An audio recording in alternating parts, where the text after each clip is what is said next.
Hi friends, welcome to Renna வீட்டு சமையல். ரென்னா வீட்டு சமையலில் இன்றைக்கி ரொம்ப சுவையான கூட்டி வச்ச மீன் குழம்பு தான் பார்க்க போகிறோம். மண்பானையை பயன்படுத்தி செஞ்சுருக்கனால இந்த மீன் குழம்பு சூப்பராக இருக்கும். வாங்க எப்படி செய்கிறதுன்னு பார்த்துடலாம்.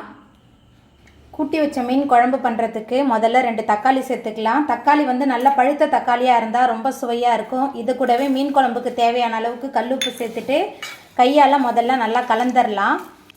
தக்காளியை மிக்சியில் போட்டு அடிக்கக்கூடாது, கையாலேயே தான் நல்லா பிசைஞ்சு வைக்கணும். இப்போ தான் நீங்கள் முதல் முறையாக மீன் குழம்பு செய்ய போகிறீங்கன்னா இந்த முறையில் ட்ரை பண்ணி பாருங்கள். டக்குன்னு செய்யலாம், ரொம்ப சூப்பராக இருக்கும் இந்த கூட்டி வச்ச மீன் குழம்பு. கைக்குன்னு ஒரு மனம் இருக்குது, அதனால் கையாலே இந்த அளவுக்கு நல்லா பிசைஞ்சு எடுத்து நம்ம சமைக்கும்போது மீன் குழம்பு ரொம்ப சுவையாக இருக்கும். பாருங்கள், இந்த அளவுக்கு நல்லா கனிஞ்சி நம்ம கையால் நல்லா பிசைஞ்சு எடுக்கணும் தக்காளியை. குழம்பு மிளகாய் தூள் 6 டேபிள் ஸ்பூன் அளவுக்கு சேர்த்துக்கலாம்.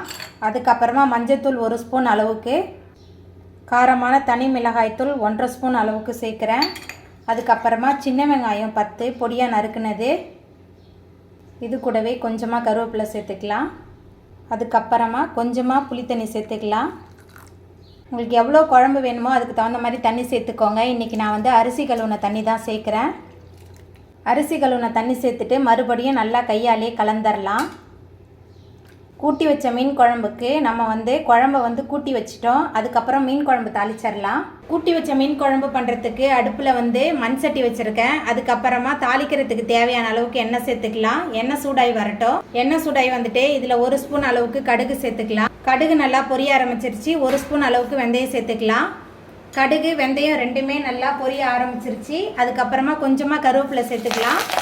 இது கூடவே கீறி வச்ச 2 பச்சை மிளகாய், அதுக்கப்புறமா 10 சின்ன வெங்காயம் சேர்த்துக்கலாம். சேர்த்துட்டு நல்லா கலந்துக்கிட்டு வதக்கி விட்டுடலாம். இந்த கூட்டி வச்ச மீன் குழம்புக்கு வெங்காயம் நல்லா வதங்கணும், அப்போ தான் ரொம்ப சுவையாக இருக்கும். இப்போ தான் நீங்கள் முதல் முறையாக மீன் குழம்பு வைக்க போகிறீங்கன்னா இந்த முறையில் ட்ரை பண்ணி பாருங்கள். வெங்காயம் பச்சை மிளகாய் இந்த அளவுக்கு நல்லா வதங்கி வந்ததுக்கப்புறமா நம்ம கூட்டி வச்சுருக்கிற இந்த புளிக்கரைசல் மிளகாய் கரைசல்லாம் எடுத்து ஊற்றிடலாம். புளிக்கரைசல் ஊற்றியாச்சு. அதுக்கப்புறமா ஒரு மூடி போட்டு வச்சிடலாம். எல்லாமே சேர்ந்து நல்லா கொதிச்சு வரட்டும். குழம்பு நல்லா கொதிச்சு எண்ணெயெல்லாம் பிரிஞ்சு வந்துருச்சு. அதுக்கப்புறமா அரை மூடி தேங்காய், அது கூட 1 டேபிள் ஸ்பூன் அளவுக்கு சீரகம் சேர்த்து விழுதாக அரைச்சி வச்சுருந்தேன். அந்த தேங்காய் விழுது சேர்த்துட்டு நல்லா கலந்து விட்டுட்டு கொதிக்க விடலாம். தேங்காய் சேர்த்த பிறகு குழம்பு நல்லா கொதிச்சு வந்துருச்சு. அதுக்கப்புறமா நம்ம சுத்தம் பண்ணி வச்சுருக்கிற பண்ணா மீன் சேர்த்துக்கலாம். பண்ணா மீன் மட்டும் இல்லை, எந்த முறையில் நீங்கள் மீன் குழம்பு வச்சாலும் இந்த முறையில் செஞ்சு பாருங்கள், ரொம்ப சூப்பராக இருக்கும். மீன் சேர்த்தாச்சு.